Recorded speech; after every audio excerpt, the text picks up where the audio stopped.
കുടിവെള്ള പൈപ്പ് പൊട്ടിയിട്ട് മാസങ്ങൾ നടപടിയെടുക്കാതെ അധികൃതർ.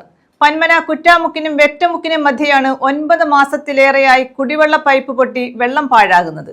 ജലനിധിയും ദേശീയപാത അതോറിറ്റിയും തമ്മിലുള്ള ശീതസമരമാണ് തകരാർ പരിഹരിക്കാത്തതിന് കാരണമായി ചൂണ്ടിക്കാണിക്കപ്പെടുന്നത്. വെള്ളക്കെട്ട് മൂലം വിവിധ സ്ഥാപനങ്ങൾ നടത്തുന്നവർ ഉൾപ്പെടെ പ്രതിസന്ധിയിലാണ്. 9 മാസത്തിലേറെയായി പൊട്ടിയ പൈപ്പ് നന്നാക്കാൻ ബന്ധപ്പെട്ടവർ തയ്യാറാകുന്നില്ല. ജലനിധി ഇത് തങ്ങളുടേതല്ലെന്നും ദേശീയപാത അതോറിറ്റിയാകട്ടെ തങ്ങളുടെ നിർമ്മാണവുമായി ബന്ധപ്പെട്ടല്ല പൈപ്പ് പൊട്ടിയതെന്നും പറയുന്നു. എന്നാൽ ഇതുമൂലം ദുരിതം പേറുന്നത് പ്രദേശവാസികളാണ്. ഒപ്പം ഇവിടെ കടകൾ നടത്തുന്നവരും. കടയ്ക്കകത്ത് വരെ ചെളിയും വെള്ളവും എല്ലാം കൂടെ കടയുടെ ആ വാതിൽ വരെ എല്ലാം വന്നു. അങ്ങനെ ഞാൻ ജലനിധി ഓഫീസിൽ ചെന്ന് പരാതി പറഞ്ഞു. എടപ്പള്ളിക്കോട്ടെ പഞ്ചായത്ത് ഓഫീസിൽ വേറൊരാളിത് കണ്ടുകൊണ്ട് വന്ന് എൻ്റെ ബുദ്ധിമുട്ട് കണ്ടുകൊണ്ട് വന്ന് രാധാകൃഷ്ണൻ എന്ന് പറയുന്ന അദ്ദേഹമാണ് ഇതിൻ്റെ നടപടി എടുക്കുന്നതെന്ന് പറഞ്ഞ് അദ്ദേഹത്തിൻ്റെ നമ്പർ വന്നു. അദ്ദേഹത്തിനെ വിളിച്ചു. പഞ്ചായത്ത് മെമ്പറെ ഞാൻ കുറേ പ്രാവശ്യം വിളിച്ചു. എന്നിട്ട് ഒരു നടപടിയും ഉണ്ടായില്ല. എല്ലാവരും പിന്നെ NH-കാരുടെയാണ്, അവരാണിത് നോക്കണ്ടേ കാണണ്ടേ, അവർ പറയും ജലനിധിക്കാരാണെന്ന്. അപ്പോൾ അതിനെന്താണെന്ന് വെച്ചാൽ വേണ്ടുന്ന നടപടികൾ അധികൃതർ നടപടികൾ എടുക്കണമെന്ന് അപേക്ഷിക്കുക. പന്മന കുറ്റാമുക്കിനും വെറ്റമുക്കിനും മധ്യയാണ് കുടിവെള്ള പൈപ്പ് പൊട്ടി കഴിഞ്ഞ 9 മാസത്തിലേറെയായി വെള്ളം പാഴാകുന്നത്.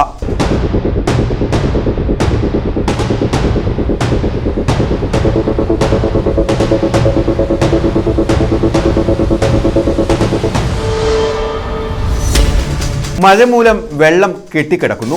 ഇങ്ങനെ കെട്ടിക്കിടക്കുന്ന വെള്ളത്തിന് മുകളിലൂടെ വാഹനങ്ങൾ കടന്നു പോകുമ്പോൾ വെള്ളം കടകളിലേക്ക് അടിച്ചു കയറുന്നു. ഇതാകട്ടെ കട നടത്തുന്നവരുടെ ജീവിതത്തെ ദുരിതപൂർണമാക്കുകയും ചെയ്യുന്നു.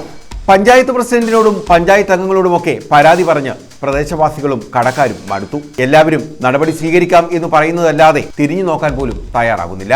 ദേശീയപാത അതോറിറ്റി പറയുന്നു ഇത് ജലനിധിയുടെ പൈപ്പാണെന്ന്. എന്നാൽ അവരാകട്ടെ ദേശീയപാത അതോറിറ്റിയാണ് പൊട്ടിച്ചത് എന്നതിനാൽ അവർ നന്നാക്കണമെന്നാണ് പറയുന്നത്. ഇങ്ങനെ ഇരു കൂട്ടരും തമ്മിൽ ശീതസമരം ഉണ്ടായതോടെ പൈപ്പ് നവീകരണം അനിശ്ചിതമായി നീളുകയാണ്. ഇതോടെ ദുരിതത്തിലായിരിക്കുന്നത് ഇവിടെയുള്ള ജനങ്ങളാണ്. അങ്ങനെ ഒരു ദിവസം ഞാൻ ഭയങ്കരമായിട്ട് ബുദ്ധിമുട്ട് അനുഭവിച്ചു. അതിൻ്റെ പേരിലാണ് ഞാൻ എല്ലായിടവും ചെന്ന് പറഞ്ഞത്. അപ്പോൾ പഞ്ചായത്ത് പ്രസിഡന്റിൻ്റെ അടുത്ത് എന്ന് പറഞ്ഞു. അപ്പോൾ അവർ ഓരോരുത്തരെ വിളിച്ചിട്ടുണ്ട്, വന്ന് കാണും എന്നൊക്കെയാണ് പറഞ്ഞത്. പഞ്ചായത്ത് മെമ്പർ എന്നെ വിളിച്ചിട്ട് പറഞ്ഞു, രാധാകൃഷ്ണൻ സാറിൻ്റെ അടുത്ത് വിളിച്ചിട്ടുണ്ട്, വരും എന്നാണ് പറഞ്ഞത്. പക്ഷേ ഇതുവരെ ഒരു നടപടിയും ആരും എടുത്തിട്ടില്ല. ദേശീയപാത അതോറിറ്റിയും ജലനിധിയും തമ്മിലുള്ള യുദ്ധം അവസാനിപ്പിക്കാൻ ആരും തന്നെ ഇടപെടുന്നുമില്ല. പന്മന ഗ്രാമപഞ്ചായത്തും ഇക്കാര്യത്തിൽ മൗനം പാലിക്കുകയാണ്. വാട്ടർ അതോറിറ്റിയാകട്ടെ നിസ്സംഗമായ നിലപാട് തുടരുന്നു.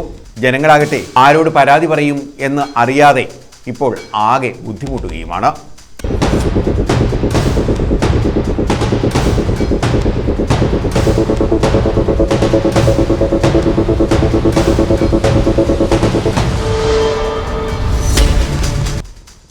News bureau, Chavara.